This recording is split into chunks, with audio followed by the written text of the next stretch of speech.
Kamis memasuki pukul 10.00 waktu Indonesia Tengah.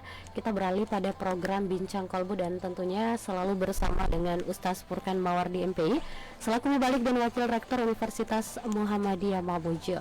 Dan di pagi hari ini sahabat Manakara kita akan membahas mengenai 4 kerangka cinta membangun keluarga bahagia. Sebagai umat muslim yang baik, sahabat Manakara, tentunya kita pasti menginginkan keluarga bahagia, baik, sejahtera, dan aman tentunya. Dan untuk mewujudkan keluarga bahagia, tentu harus butuh perjuangan untuk membangun itu, sahabat Manakara. Dan ada beberapa langkah atau kerangka yang harus dilakukan untuk mewujudkan keluarga bahagia dan akan kita bahas di pagi hari ini bersama Ustaz Furqan. Kita sapa dulu di studio telah hadir. Halo, assalamualaikum Ustaz. Waalaikumsalam warahmatullahi wabarakatuh. Bagaimana kabarnya nih Ustaz? Alhamdulillah, sehat selalu. Sehat selalu. Spirit cinta itu harus semangat. Betul Ustaz. Setiap keluarga ini Ustaz pasti punya goals nih untuk bahagia dan tentunya baik. Untuk mewujudkan itu harus ada peran antar keduanya yang akan berjuang. Dan tentunya pasti juga Ustaz harus ada bekal atau ilmunya. Dan bagaimana sebenarnya ini Ustaz untuk membangun keluarga bahagia, tentram dan juga harmonis tentunya. Baik, terima kasih Mbak Megan dan pemirsa Suara Manakara dimanapun berada. Alhamdulillahirrahmanirrahim alladzi anzala as-sakinata fi qulubil mu'minin liyasdadu imanan ma'a imanihim. Allahumma shalli ala Muhammad wa ala alihi wa ashabihi ajma'in, amma ba'd. Baik, jadi kita ini akan terus membahas cinta. Ya, kenapa cinta ini? Karena cinta ini mampu mengubah, mengubah apa? Mengubah segala sesuatu yang tadinya loyo menjadi semangat, dengan cinta. Menjadi sakit menjadi sehat, dari ngantuk menjadi segar, dari kurang semangat jadi semangat, Jadi dulu cinta keluarga dulu, Ini mesin bola. Dunia. Jadi Mbak Mega jaganya apa? Enggak. Yakinlah orang yang nonton bola itu, apalagi kalau jagonya main, Lazaro apa jaganya? Argentina. Saya yakin dia akan, meskipun lelah, nanti dia akan berkabang siap. Bahkan perlu ada menerbangkan uangnya beli kopi, beli kopi yang paling mantap kan. Kemudian melotot di depan kamera, depan televisi, menonton kesayangan ini. Bahkan bisa membayar untuk berlangganan untuk nonton juga, Ustaz. Bahkan ada beberapa itu kawan itu dia beli paket, khusus nonton di dunia ini. Dia nonton HP-nya. Ini kok pakai data, enggak ini data khusus. Begitu cintanya kepada bola, dia mengorbankan nanti. Nah, cinta ini kan dia punya fitrah, dia punya tahapan. Nah, inilah bagaimana orang beriman menempatkan cinta yang pada tempatnya. Nah, ketika kita bahas tentang keluarga, bagaimana tahapan cinta kepada keluarga ini menjadi spirit yang baik, kemudian dengan fitrah cinta ini yang berlandaskan nanti dalam keluarga syariat, menjadikan dia power besar, menjadi pembangsi besar, mewujudkan keluarga menjadi bahagia. Gitu. Baik, di dunia ada empat kerangka cinta menggapai bahagia. Sekarang tadi, kenapa cinta yang kita bahas ini? Karena ketika orang menikah itu harus dahulu dengan cinta dulu, begitu kan? Cinta yang utama adalah cinta kepada syariat. Jadi menikah itu bukan cinta dulu yang langsung pertama adalah cinta kepada calon pasangan, enggak. Jadi cinta utama itu cinta juga kepada syariat. Kenapa Anda menikah? Ini karena syariat agama, perintah Allah. Kalau cinta saya kepada Allah, maka saya menjalankan perintahnya. Kalau cinta saya kepada Rasulullah, maka saya menjalankan sunnahnya. Gitu. Nah, jadi tentu ketika landasan utama ini, maka ini kan yang pertama, cinta harus muncul dari ketundukan kepada syariat Allah. Ini namanya dalam makom cinta dia menjadi mahabbatul ula, cinta yang pertama pada mahabbatul usta, ya kan, mahabbatul akhirah. Jadi cinta tertinggi, cinta tengah, cinta bawah, gitu kan. Nah, mahabbatul ula ini adalah cinta yang utama yang harus berlandaskan syariat Allah, syariat agama. Nah, orang yang mau menikah itu landasannya adalah syariat Allah. Jadi akhirnya ketika syariat Allah yang menjadi utama, maka ketika mencari pasangan, ya, jadi Mbak Mega nanti kalau tujuannya menikah insya Allah, maka pasangannya pun harus mencari bagaimana syariat Allah, begitu. Ya. Jadi tidak hanya dilandasi nafsu semata saja. Nah, ketika orang berlandaskan syariat cintanya untuk menikah, maka dia minta lagi bagaimana cara Allah, bimbingan Rasulullah mencari pasangan. Kami akan berrentetan nanti, gitu. Nah, kalau membuka perintah Allah melalui Rasulnya, ya bagi laki-laki kalau menikah ya ikuti sunnah Rasulullah, ya. Tunkahul mar'ali arba'ah, ya, li jamaliha, li ahliha, li maliha, li diniha, fasfar bi dzatid din terlibat yadaka, ya. Wahai laki-laki kau menikah, ya bolehlah pertama kau cari cantiknya, kau lihat, tapi lihat juga bagaimana latar belakang keluarganya, bagaimana pendidikannya, bagaimana hartanya, dan bagaimana kedudukannya, ya, bagaimana keluarganya, ya. Kemudian tapi jangan lupa agama ditempatkan terakhir, tapi dia menjadi kunci, ya. Fasfar tadi dicari yang bagus agamanya, karena agama akan kau pilih agama jadi utama, maka kau akan beruntung. Karena ketika hanya cinta hanya kepada wajah yang physically, itu ya tentu kondisional dan tidak akan bertahan. Dia tidak fana, ya kan. Dia tidak baka, dia fana, ya. Tidak ada orang cinta cantik selama ini, tidak ada selamanya, ya. Bahkan kadang kalau dipolis malah justru yang cantik adalah bedanya, gitu kan. Apalagi kalau sekarang kamera-kamera canggih sekarang ini, wah, udah ada filter juga, Ustaz. Sudah bisa yang hitam bisa menjadi putih, dan cantiknya bisa melebihi. Ada berapa saya itu, ya, mahasiswa saya itu saya kasih tugas, ya. Saya kan kalau kasih tugas mahasiswa itu kan harus, kalau bukan di YouTube ya di TikTok, gitu kan. Ya, kita harus ramaikan semua alat-alat itu, dan memang pengajar dosen kalau tidak menyesuaikan zaman, wah, ditinggalkan kita sama mahasiswa. Iya, betul, Ustaz. Nah, ada beberapa mahasiswa itu yang begitu, jadi dia pakai filter gitu kan. Akan ketika masuk, yang mana anaknya nih, cari mana ini antara di laptop saya kan, yang mana orangnya nih, kok tidak ada yang secantik ini, ya nih. Sebelum namanya ini, ini, loh, kok beda ya, Pak pakai apa? Ya, saya kira memang itulah alamnya sekarang, anak itu. Bagi saya adalah, ya itu wajar. Jadi itu tuntunan Nabi, ya, tuntunan beliau. Tapi jangan lupa bahwa pilih agamanya karena kau akan beruntung, ya. Itu dalil bagi laki-laki. Dan bagi perempuan, Nabi mengatakan, ya, pertama cari pemaham agamanya yang baik, yang paham agama. Yang kedua adalah yang memiliki akhlak yang baik. Nah, ini dasar. Nah, artinya apa? Ketika orang memang spiritnya syariat awal, maka itu menjadi landasan utama mencari jodoh. Tapi kalau sudah bukan landasan syariat, cintanya bukan di atas landasan syariat, bukan menjadikan al-mahabbatu ula ini, maka yang dicari dulu adalah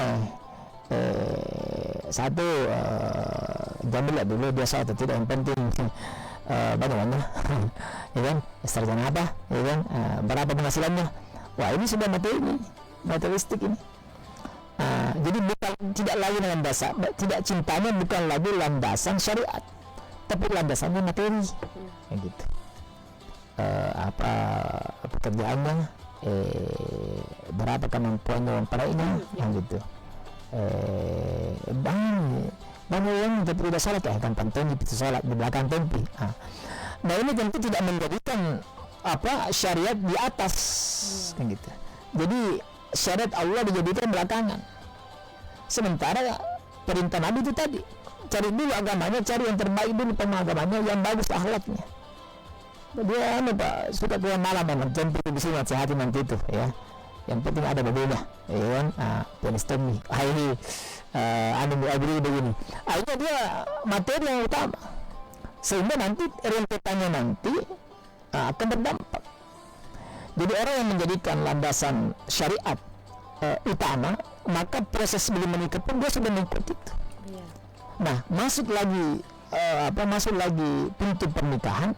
Kalau orang yang tadi ini cinta muncul di atas ketundukan kepada syariat Allah, maka seorang suami ya pasti akan membimbing istrinya itu juga dengan landasan syariat semua. Ya. Seorang suami bagaimana tuntunan agama kepada istri. Istri nggak boleh dikasari, ya nggak boleh dipukul. Berkata dengan istri itu dengan kalimat yang baik, ya, dengan lembut, ya. Jadi kita sudah bahas kemarin ya bagaimana menghasilkan romantisme ya gitu. Jadi kata-kata yang lembut, kata-kata yang baik ya, nggak boleh memukul istri gitu kan, berkata kasar. Kenapa landasannya syariat? Suami yang paham menempatkan landasan syariat di atas segala-galanya, maka termasuk dampak ketika dia rezeki, mencari rezeki ya pasti juga mencari yang bukan yang banyaknya dulu, tapi bagaimana halalnya dulu. Ya, cari makanan ke rumah bukan lezatnya dulu, bukan enaknya dulu, tapi bagaimana zatnya dulu, ini halal atau tidak, ya hukumnya dulu, zatnya nanti belakangan gitu. Ngapain bawa makanan enak, ya, kue enak, kue mahal, tapi ternyata itu tidak halal. Ya, jatah kantor orang rapat ngambil. Kan? Jatah orang rapat, ya, belum orang rapat dapat pembelan nih. Simpan, ya, bawa pulang ke rumah. Kalau kue mahal ya pernah di rumah. Mazhabnya, tapi bila hukum. Nah, suami yang berlandaskan syariat tidak akan berarti seperti dia akan berpikir semuanya. Oh, ini makanan haram. Saya pulang ke rumah bukan hak saya. Boleh kalau saya sendiri rapat pulang, ada sisa ya dibagi-bagi nih, oke nih, ya kan? Ini belum punya makan orang dapat pembelan. Badan ke kebagian misalnya. Bagi orang. Nah, bagi suami yang menempatkan sebagai syariat nggak boleh. Memang istri saya dulu yang pernah makan seperti ini, tapi ini bukan hak saya. Ya. Allah melarang ini, ya. Nabi melarang makanan-makanan seperti masuk. Nah, kalau saya kasih makan anak saya makan istri saya bertanggung jawab semuanya. Nah, ini masuknya adalah cinta ditempatkan di atas syariat agama. Ya, dia paham semua bahwa cinta saya kepada istri, cinta saya kepada anak, cinta saya kepada keluarga tidak boleh, ya. Cara saya mencintainya adalah melanggar syariat Allah. Dengan cara saya mencintainya, saya cintai, tetapi cinta saya berada di atas koridor syariat Allah semuanya. Nah, seperti itu. Begitu juga, ya, ketika seorang suami memberikan pakaian kepada istrinya, ya, bukan karena mahalnya, bukan cuma karena trennya, bukan cuma karena warnanya, ya, tapi juga bagaimana pakaian itu sesuai dengan syariat agama. Bagaimana seorang istri berpakaian, ya kan, menurut orang atau tidak, ya kan, bagaimana tipisnya, bagaimana kualitas kainnya, bagaimana antara fisik istrinya kan, menyesuaikan. Jangan sampai istrinya L dia berikan yang M. Nah, ini kan kata jadinya kan gitu. Jadi kami harus paham itu. Harusnya itulah berlandaskan semua atas syariat. Sampai menempatkan di mana anaknya sekolah, ya kan? Jadi tidak sembarangan, Pak.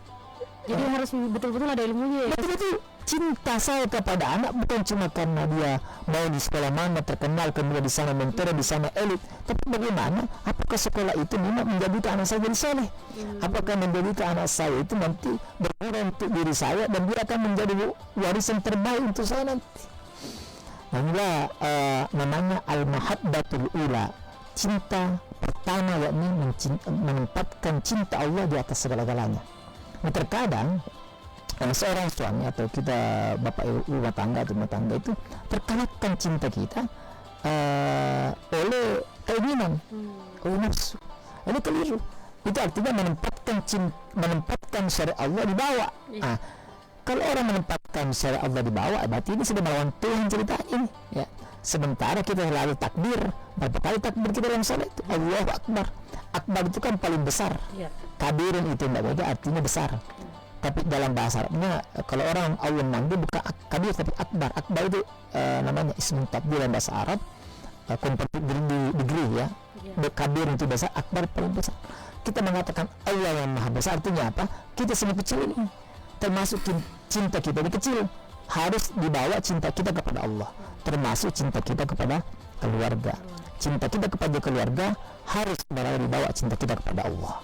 Termasuk dalam mendidik istri, anak-anak, memberikan makan, memberikan pakaian, memberikan pendidikan, ya.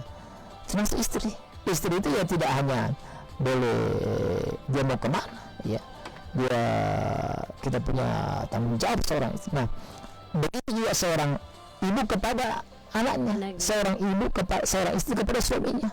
Tidak harus menyenangkan suami, tapi bagaimana menyenangkan suami di atas syariat, ya. Jangan sampai kau senangkan suamimu, ya, memberikan makanan yang terbaik tapi ya kau ambil hak-haknya orang, gitu. Nah, inilah cinta pertama dalam membangun rumah tangga adalah cinta harus muncul di atas ketundukan kepada syariat Allah, ya. Seorang bapak, seorang suami, seorang istri, ya, harus menempatkan semua cintanya, segala-galanya cintanya kepada Allah dulu, kemudian lain-lainnya, ya. Jadi kalau bertentangan bagaimana? Jadi musyawarahkan dengan baik. Kalau bertentangan bagaimana? Tetap harus dengan cara qaulan karima, qaulan layyina, ya, qaulan sadida, ya, dengan perkataan yang lembut, perkataan yang baik, dengan perkataan yang nasihat yang terbaik pula, seperti itu. Itu yang pertama Mbak Mega. Ada 4 ya? Jadi itu 4 ya. Jadi pertama cinta harus muncul di atas ketundukan kepada syariat Allah. Kemudian yang kedua adalah cinta mengharuskan namanya keadilan. Keadilan. Jadi begini Mbak Mega, Pika dan seluruh pemirsa Suara Manakara dan dimanapun berada. Kadang cinta luntur itu ketika tidak adil, apa yang kau begini tuh? Timpang, ya. Istri bangun subuh, diamnya memasak, diamnya mencuci, ya, dia juga harus sholat. Anaknya bangun, dia yang ceboki, ya, dia yang mandikan, ya, dia memasak lagi, dia menyapu lagi, ngepul pula, ya, sambil menunggu tukang sayur. Nah, suaminya masih tidur. Selesai semua pekerjaan masih tidur. Ini terkadang, ya, ini menghilangkan. Jadi kalau orang dalam keluarga tidak adil, ini repot. Biasanya di mana-mana, bukan cuma dalam keluarga, lingkungan negara itu, ketika ketidakadilan tidak ada, maka itu mulai bencana. Ya. Kalau kita belajar sejarah, kenapa ada pemberontakan DITI, ada pemberontakan Permesta, ya, ketika pasca kemerdekaannya itu kan pemberontakan itu kan kayak Permesta, DITI-nya Kartosuryo di Aceh, DITI-nya Hamsaka di Sulawesi, ya. Kemudian berbagai pemberontakan itu kan dilandasi dengan awalnya karena ketidakadilan. Itu kan Permesta, kemudian Kartosuryo, itu kan semua perjuangan sahabatnya semua Soekarno, ya kan. Muncul dari daerah, merdeka, mau apa semua itu karena merasa tidak adil antara perjuangan pertama dengan dulu. Nah, begitu dia merdeka, ya, merasa yang Aceh tidak adil, yang Sulawesi merasa ketidakadil. Nah, ini yang munculkan beberapa pemberontakan ini konflik negara, konteks negara. Nah, begitu pun juga terjadinya, ya, jadi ketegangan dalam rumah tangga itu ketika cinta tidak dibangun dengan keadilan, begitu. Jadi bagaimana seorang suami adil di dalam bekerja di dalam rumah, gitu. Jadi pekerjaan rumah itu tidak domestik bahwa milik istri, gitu. Iya, betul. Itu pada dasarnya sebenarnya itu, Mbak. Jadi sebenarnya pekerjaan rumah itu aslinya itu sebenarnya juga pekerjaan suami. Aslinya. Ya. Itu kenapa Ustadz? Ya, karena aslinya itu kan ketika penyerahan akad itu kan berarti kemampuan seorang suami akan memberikan terbaik kepada istri. Ya. Jadi semua yang ada dalam rumah tangga itu kan akan menjadi tanggung jawab suami.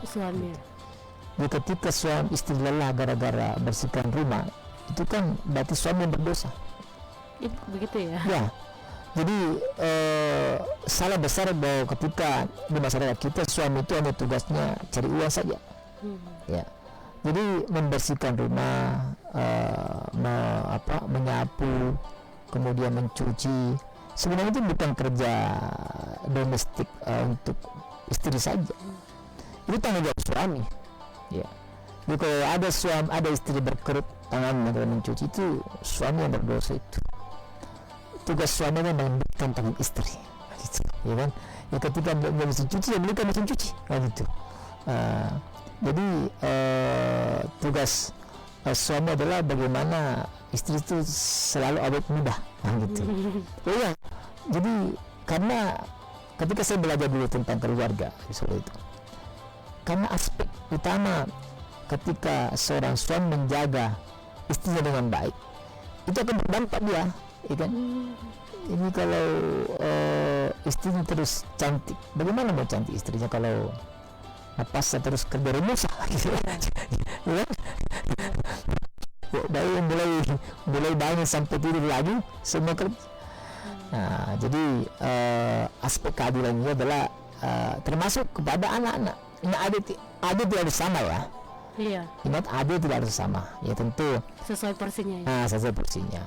Tentu yang jajannya anak SD, SMP dan SMA kan berbeda tentunya. Ya. Bukan berarti harus disamaratakan dari SD, SMP, SMA ya. Betul. Bisa saja SD-nya lebih banyak. Loh, kenapa? Nah, sekolah lebih jauh? Iya, atau misalnya juga mungkin dia pulangnya sampai sore. Nah, sampai sore itu. Jadi adil itu adalah tidak mesti sama. Iya, ya. Betul. Tapi adanya proporsi yang proporsional gitu. Nah, inilah terkadang di rumah tangga terjadi sesuatu kegoncangan ketika ada merasa ketidakadilan.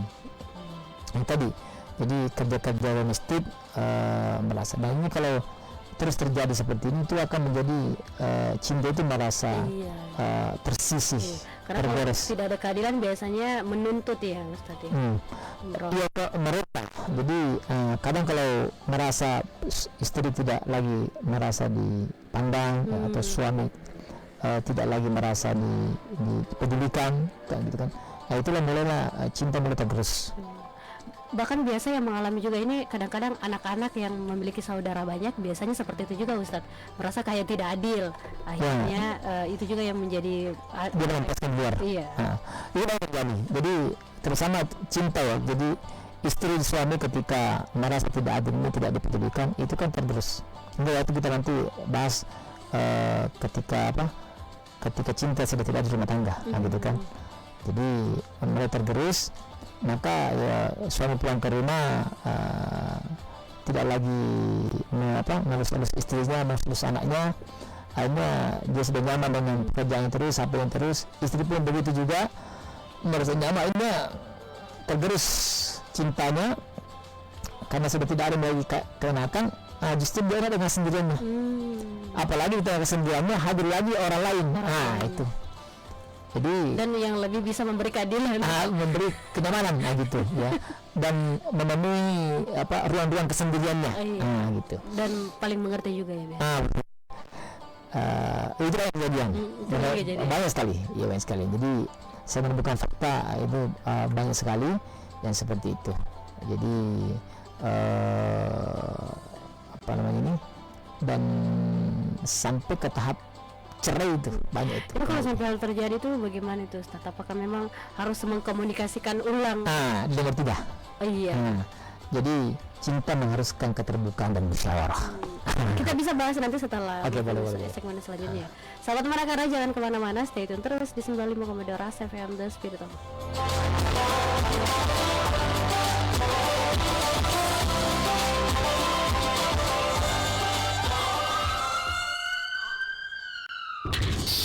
Waspada, penyakit mematikan demam berdarah mengintai keluarga Anda. Yang perlu Anda lakukan dalam mencegah DBD adalah jangan membiarkan adanya tempat untuk nyamuk berkembang biak. Lakukan gerakan 3M+ untuk mencegahnya. Yang pertama, menguras. Kuraslah bak mandi Anda atau tempat penampungan air lainnya dengan bersih dan rutin. Yang kedua, menutup. Tutuplah semua tempat penampungan air yang ada di lingkungan Anda supaya tidak ada nyamuk yang masuk dan meninggalkan telur di tempat tersebut. Yang ketiga, mengubur. Kuburlah semua barang-barang bekas di tanah agar lingkungan tetap bersih dan tidak ada air hujan yang tertampung di barang bekas tersebut. Plus, gunakan kelambu saat tidur, gunakan obat anti nyamuk atau spray anti nyamuk, tidak menggantung pakaian di belakang pintu, lakukan fogging atau pengasapan, serta peliharalah ikan jika memiliki kolam di rumah. Hal ini agar jentik-jentik nyamuk yang ada di kolam bisa dimakan oleh ikan yang dipelihara. Lakukan gerakan 3M+ untuk mencegah penularan penyakit demam berdarah. Jangan tunggu penyakit itu datang. Kesehatan ada di tangan Anda.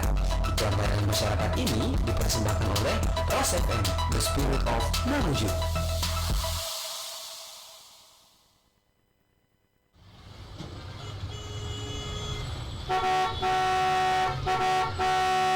Jangan bunyikan klakson berulang kali.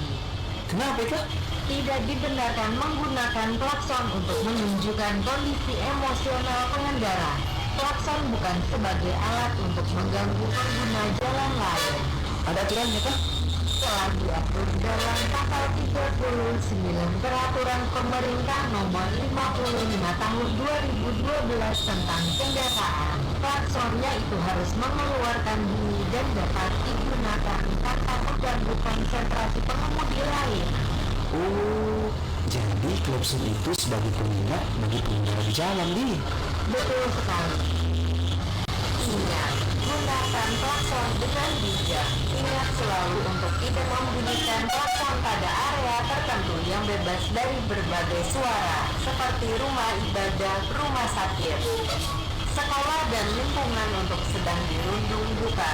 Iklan layanan masyarakat ini dipersembahkan oleh 95,2 Ras FM.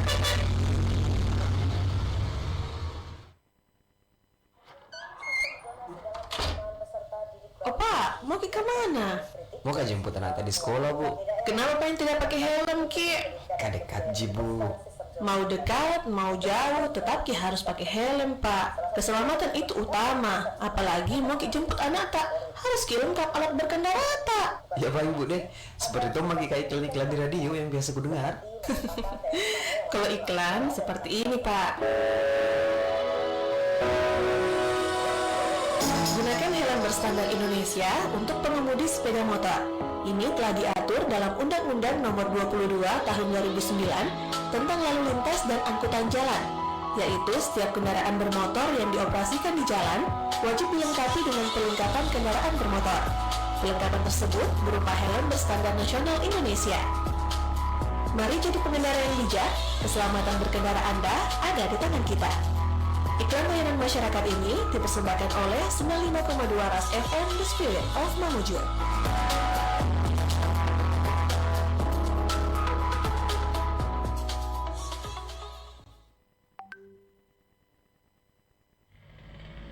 Bro, lihat nih, ada kabar heboh di Facebook. Bisa bagikan nih? Jangan Ki langsung bagikan. Lihat Ki dulu itu informasi bersumber dari mana. Jangan sampai itu berita hoax kita bagikan. Emangnya bahaya kayak itu membagikan informasi atau berita hoax? Bagi siapa saja menyebar hoax bisa dikenakan hukuman. Terancam pasal 28 ayat 1 Undang-Undang Informasi dan Transaksi Elektronik atau Undang-Undang ITE.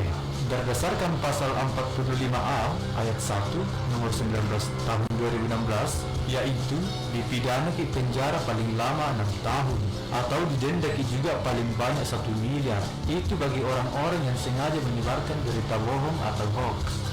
Bagaimana Mi? Masih mau tuh sebarkan berita? Tidak, takut di penjara.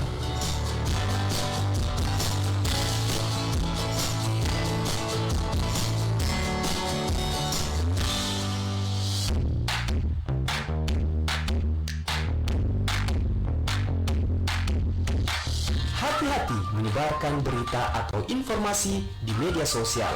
Yang perlu Anda cermati saat membaca sebuah berita atau informasi adalah: yang pertama, cek judul berita. Hati-hati dengan judul provokatif. Yang kedua, cek sumber berita atau alamat situs. Waspadai jika alamat situs berupa blog, karena bisa jadi informasi sulit diverifikasi. Yang ketiga, periksa fakta isi berita. Pastikan memenuhi unsur berita 5W+1H. Berita bohong biasanya mengutip sumber yang tidak jelas. Yang keempat, cek keaslian foto.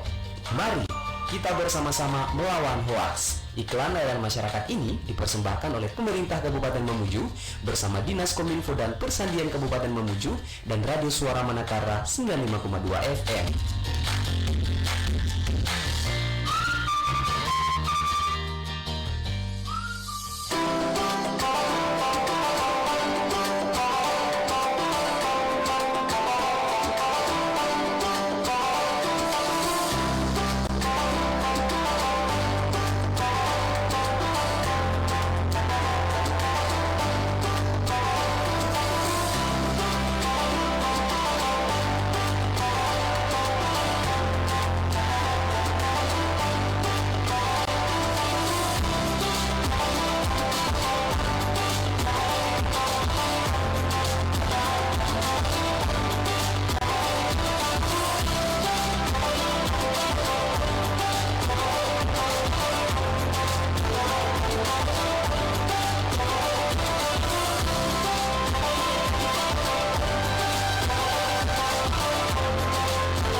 Rasa FM The Spirit of Mamuju, sahabat Manakara, masih bersama Ustaz Furkan di sini di Bincang Kalbu terkait tempat kerangka cinta membangun keluarga. Tadi kita udah bahas dua ya, tentang bagaimana menempatkan cinta di atas syariat dan juga mengenai cinta itu dibangun berdasarkan keadilan. Dan bisa dilanjutkan Ustaz. Baik, pemirsa Suara Manakara yang berbahagia. Yang ketiga adalah cinta mengharuskan keterbukaan dan musyawarah. Harus ya. Ini terkadang garing ini sesuatu ketika tidak musyawarah. Tapi musyawarah penting sekali ya. Jadi suami musyawarah. Jadi di rumah itu apapun keputusan baiknya dimusyawarahkan. Ya. Rumah, kita mau beli rumah di mana ya, suami yang baik musyawarahkan dengan istri. Hatta sampai baiknya ini rumah dicat apa warnanya bagusnya. Iya harus dimusyawarahkan. Iya semua, ya kan? Anak ini kita sekolahkan di mana, gitu kan? Itu bermusyawarah. Jajannya berapa? Jajannya berapa? Jadi namanya orang kan pasangan itu kan ya harus seirama gitu kan. Jadi jangan ada yang dikecewakan. Terkadang kan kecewa yang terpendam dan banyak, itu kalau meledak itu udah biasa. Iya, seperti bola ya, apa yang terkumpul banyak dan dia meledak gitu kan.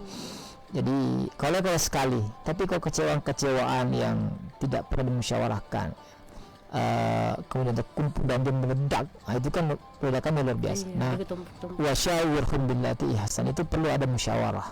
Ya, jadi suami ya dia yang punya uang, ya dia mungkin bekerja, istri mungkin tidak, ya. Tapi beli apa semua dimusyawarahkan dengan istri. Iya, bukan berarti semuanya hak suami ya. Suami. Termasuk ketika anak kita sudah bisa diajak bicara, dimusyawarahkan. Nah, bapak maunya begini ya, bagaimana kena gitu. Jadi Nah, tidak memaksakan ya. itu tidak ada paksaan. Jadi ada ada namanya mengajari menuntun. Ya, menuntun itu kan salah satu indikatornya adalah ya ada diajak untuk berdialog, ya, bermusyawarah. Di Al-Quran itu kan luar biasa banyak. Bagaimana Luqman berdialog dengan anaknya, ya. Bagaimana Ibrahim berdialog dengan anaknya ketika Ismail ketika Ibrahim bermimpi, ya kan, dia kan diajak berdiskusi itu anaknya, ya, wahai Ibrahim, wahai Ismail, saya ini dari Allah, ya kan, bagaimana pendapatmu, gitu kan. Itu kan ada dialog di situ. Di Al-Quran itu kan ada beberapa dialog antara anak, bapak dan anak, ya. Aku tidak salah berapa, yang jelas dialog bapak dan anak itu lebih banyak daripada dialog ibu kepada anak. Dan itu jarang diterapkan. Artinya apa? Bapak ini perannya sangat strategis. Bagaimana itu selalu dialog dengan anak. Dengan anak. Ya, apapun. Ya, termasuk dalam konteks dia pendidikan di mana. Iya, Apa masalahmu di sekolah. Jangan sampai anak menyelesaikan masalahnya dengan seorang diri ya Ustadz. Atau dia mencari teman dia yang lain. Iya, betul. Iya, kalau teman dia benar. Nah, kebanyakan anak nakal, anak liar kontur itu kan gara-gara dia tidak menemukan tempat berdialog di rumahnya. Ya, dia ada punya keinginan tetapi tidak pernah terlampiaskan di lingkungan keluarganya. Apakah bapaknya sibuk, mamanya sibuk, atau bapaknya yang otoriter, ya, tidak mau mengajak dia, kau boci ya kau, ya, kau tahu, ya, ikutin saya apa yang bapak. Yang penting bapak itu, bapak itu benar nih, ya, jangan ikut, jangan kalau tanya. Ini kan menutup ruang diskusi. Sementara kan musyawarah kan dua telinga kan diwajibkan, diharuskan dua kan, mulut satu kan, artinya telinganya ya banyak-banyak mendengar, gitu kan. Betul. Nah, dan itu enak kalau kita diajak musyawarah, ya. Saya sendiri tuh senang ketika istri mau belanja kan, sesuatu, Pak, bagaimana kalau begini, ya. Itu ada kepuasan tersendiri meskipun sebenarnya beli ke saya sebenarnya, tapi kan ada tuh merasa itu enak kalau diajak bicara, pertimbangan, terasa terhormati. Istri pun juga begitu, ya, akan merasa bahagia ketika diajak dianggap terhargai, kayak gitu, dianggap terhargai. Dan saya perhatikan sama mahasiswa juga, itu ternyata nikmat juga itu. Kita mau belajar kapan, ya, bagaimana mau belajarnya, ya. Itu bagus itu Ustaz. Biasanya kan Ternyata senang itu mahasiswa. Jadi begini saya Pak, kita justru ada ide-ide dari mereka yang justru saya tidak pernah pikirkan, justru itu muncul dari mereka. Karena kan biasanya dosen kan istilahnya semaunya aja Itu dosen yang baru. karena biasanya terserah dia mau malam, mau tidak mengenal waktu kan biasanya tugasnya bagaimana semua, ya. Saya tuh senang sama dengan mahasiswa yang dia yang memberikan. Bagaimana kalau terlambat, ya kan? Bagaimana kalau tugasnya bagaimana? Saya ikhlasnya tugasnya segini, kalian ikhlasnya berapa? Ya, sama-sama ikhlas, ya. Mohon maaf sekali, ya, saya ikhlas memberikan meet, ya, pekan ini kepada Dek, ya. Maka dari itu supaya enak semua, saya mengharap keikhlasan teman-teman semua, gitu kan. Jadi semua ikhlas. Ya, kalau tidak ikhlas mohon diikhlaskan. Jadi ini kan menarik kalau dialog itu.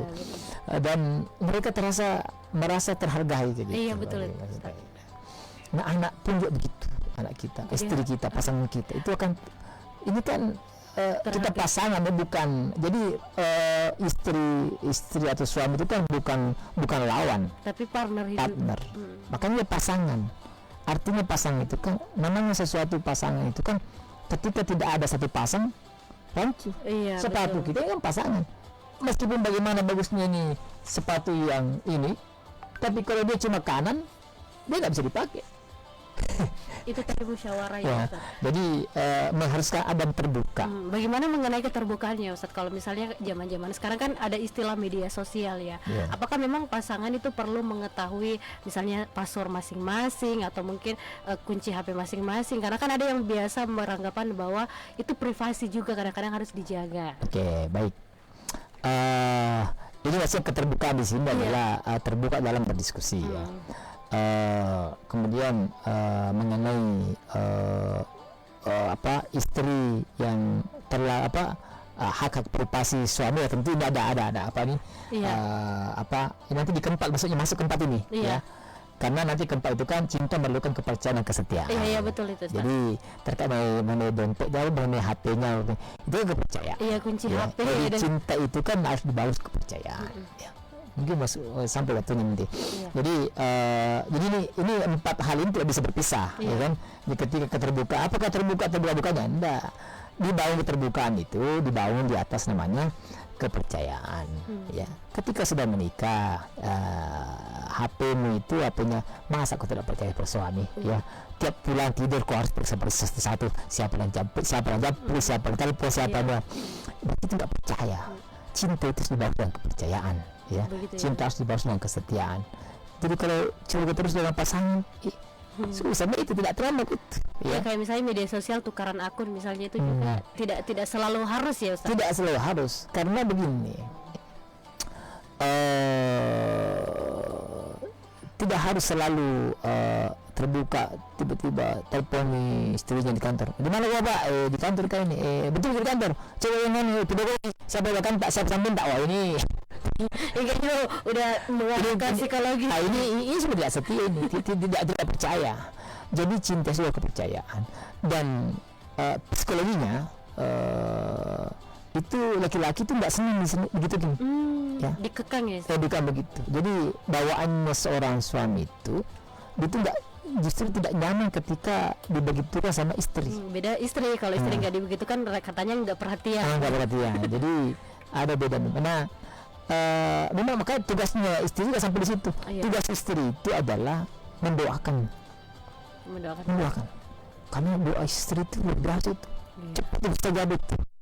Jadi saya punya mahasiswa non reguler yang rata-rata suami istri yang sudah berkeluarga. Itu hari ada acara makan di luar di Makassar. Jadi pas subuh saya kajian. Saya nasihati karena keluarga ibu, ya ibu tolong yang sudah berkeluarga doakan suami yang terbaik, ya. Jangan sampai bertengkar, doakan yang buruk. Ya. Doa istri itu dijabah oleh Allah itu. Ada langsung bilang, ini Pak Ustaz. Nah, maksudnya, iya, itu harus saya doakan suami saya dikontak listrik. Betul, tidak sampai dikontak listrik. Jadi ketika suami keluar rumah, istri yang baik itu ya mendoakan ya kan? Tidak usah teruji, karena memang ketika suami di luar, ya interaksi dengan lawan jenis memang nggak bisa dipungkiri. Tapi doa istri itu kan dahsyat itu. Semoga suami nggak diganggu.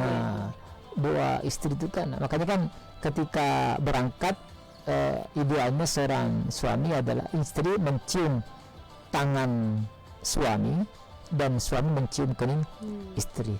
Nah ternyata itu punya aspek, ada aliran kuat ketika seorang istri mencium tangan suami, ibarat ada aliran kekuatan hebat itu. Dan termasuk ketika mencium kening istri itu, jadi kekuatan hebat dahsyat itu, mata suami, pikiran suami itu akan merasa tenang dan tidak akan melirik yang lain. Ya mungkin melirik tapi langsung terkontak ketika sudah ini bukan halal ini gitu. Jadi kesetiaan di sini adalah kepercayaan. Jadi janji itu kan percaya, ya, janji. Nah kalau pernikahan dibangun dengan keraguan, sengsara itu. Ya. Suami pergi ya, baik ini juga nih. Apalagi kalau misalnya keluar ke kota, iya menambah pikiran sendiri ya Ustaz. Ya sampai ketemu lagi misalnya, ketemu lagi tidak bisa tidur itu. Iya. Jadi insomnia nih kan. Tidak ya kalau malam-malam betul jin pergi rapat ataupun teman-temannya semua. Di mana nih kenapa Jadi dia membuat sesuatu masalah dengan membuat Padahal tidak harus dipermasalahkan ya. membuat persepsi untuk diri sendiri dan membuat diri sendiri tidak Ya, nyaman. istilahnya sekarang overthinking. Overthinking ya. Jadi pemirsa semua, maka 4 kerangka ini tidak bisa terpisahkan ya. Jadi keterbukaan itu dibangun dengan kesetiaan, kepercayaan. Nah, kepercayaan itu maka ada kesetiaan. Jadi rumah tangga yang baik memang ya tentu adalah setia ya, suami setia kepada istri setia. Jadi dan kesehatan ini ya dibangun tadi, landasan utamanya adalah ketundukan kepada syariat Allah dan terlalu setia juga kepada istri. Gara-gara setia kepada istri, apa maunya istri, melanggar syariat juga. Justru melanggar syariat tetap ikuti ya. Istrinya minta baju ketat misalnya kan, wah ini tidak bisa, gitu kan. Jadi istrinya larang suaminya kunjungi orang tuanya, oh ini tidak bisa, gitu kan. Jadi kesetiaan kepada pasangan tidak boleh mengalahkan kesetiaan terhadap perintah Allah, gitu kan. Dibangun subuh jangan begitu dulu sekali-sekali alpa sholat aja tidak boleh. kecintaan kepada anak, kecintaan kepada pasangan itu tidak boleh mengalahkan. Kasihan subuh, bau subuh, kesian capek mengantuk, jami dulu biar nggak sholat dulu, itu nggak benar ya. Sebentar nonton TV maghrib, biar nonton dulu kan. Padahal sudah ada maghrib ini, seharusnya sholat ya. Istrinya dilama-lamain haidnya bilang nggak apa-apa. Anaknya dia nonton dulu kan. Ini tidak boleh, ini pemimpin yang salah ini. Kesetiaan kepada keluarga menyalahi kesetiaan kepada Allah. Maka tadi jadi mahabbatullah itu mahabbah Allah yang tertinggi dulu. Jadi kalau misalnya udah syariat kuncinya nih Ustaz pasti udah harmonis juga. Karena yang menciptakan. Jadi begini, nikah itu kan dari Allah, atas Allah, di jalan Allah, oleh Allah dan untuk Allah. Nah kalau semuanya itu ya, dan semuanya kalau dari Allah, semuanya sudah ada ketentuannya, ya kan? Apa yang diperintahkan oleh Allah, ya laksanakan. Apa yang enggak, tinggalkan. Dan itu semuanya. Jadi bagaimana membangun rumah tangga, ya, bagaimana seorang bapak dan seorang istri kepada suami kepada istri, bapak ibu kepada anak, itu kan semua ada tuntunannya semua, ya. Umur 7 tahun anak harus diajarin sholat, ya. Dia menggapai 10 tahun belum sholat, dia dipukul, ya. Ya dipukul, bagaimana cara pukulnya, ada caranya, ya. Tidak hanya pukul tak hantam begitu, ya, bukan tampil apa enggak, ya. Tentu memukulnya adalah bisa dengan maknanya memukul dengan kata-kata, dengan nasihat, gitu kan. Jadi memukul anak ya tidak harus dengan keras, ya. Memukul istri juga ada syaratnya, ya. Tidak boleh kena wajah, tidak boleh berbekas, dan tidak boleh menyakiti. Cari pukulan apa namanya itu? Pukulan yang tidak boleh menyakiti, tidak boleh wajah, tidak boleh berbekas. Wah, saya nggak tahu pukulan apa namanya itu. Ya, pukulan yang melembutkan, artinya itu hanya sebagian dari bahwa dihukum ketika kau tidak laksanakan, seperti itu. Jadi itulah bentuk-bentuk kesetiaan. Intinya kesetiaan ini dalam agama tidak mengalahkan kesetiaan kita kepada Allah. Karena terkadang di rumah itu ya kita harus memahami bahwa suami ketika menikah tidak mengalahkan kesetiaan dia kepada ibunya, kepada bapaknya, ya. Beda perempuan ketika sudah menikah maka tinggal pertanggungjawabannya kepada suami. Tapi bukan juga otomatis suami begitu sudah nikah, jangan mulai ke rumahnya ibu nih, kau sekali jadi istriku, ya kau harus dengarkan saya, enggak. Maka dibuka lagi musyawarah, ya. Bagaimana kalau liburan lebaran ini, oke lah, kemarin lalu kan di rumahnya mertua, rumahnya bapaknya, bapak, ya nanti lebaran Idul di rumahnya ini. Maka ya dimusyawarahkan semua, ya. Jadi syariat Allah, orang tua tetap harus dihormati, tetapi bagaimana cara penghormatannya supaya tidak menyakiti pasangan, ya dimusyawarahkan. Musyawarahkan inilah menghasilkan sebuah kesetiaan, dan kesetiaan inilah menghasilkan sebuah kepercayaan. Nah, 4 ini akan menjadikan keluarga menjadi bahagia. Seperti itu ya. Ada 4 kerangka yang kita pelajari di pagi hari ini ya Ustaz. Mungkin sebelum Mega Pika tutup, ada yang ingin Ustaz sampaikan terkait tema kita di pagi hari ini? Cinta ini diusahakan, ya. Dan keluarga bahagia itu bukan keluarga yang tidak punya masalah, ya. Keluarga yang bahagia itu keluarga yang terus akan ada masalah, namun bagaimana menyelesaikannya dengan cara baik. Nah, cinta dibangun di atas segalanya, dibingkai dengan syariat, itulah cinta yang hakiki yang akan membawa keluarga kita menjadi keluarga bahagia. Yang 4 kerangka ini kita laksanakan dengan penuh konsisten dan istiqomah, insyaallah impian kita ya menghasilkan keluarga yang bahagia, mawaddah rahmah dan sakinah, itu akan menjadi sebuah keniscayaan kita bisa gapai. Segera begitu Mbak Mega Pika dan seluruh pemirsa. Oke. Sahabat Manakara, terima kasih yang telah mendengarkan Radio Suara Manakara. Terima kasih Ustaz atas waktunya di pagi hari ini. Mega Pika pamit dalam ruang dengar Anda. Wassalamualaikum warahmatullahi wabarakatuh. Dan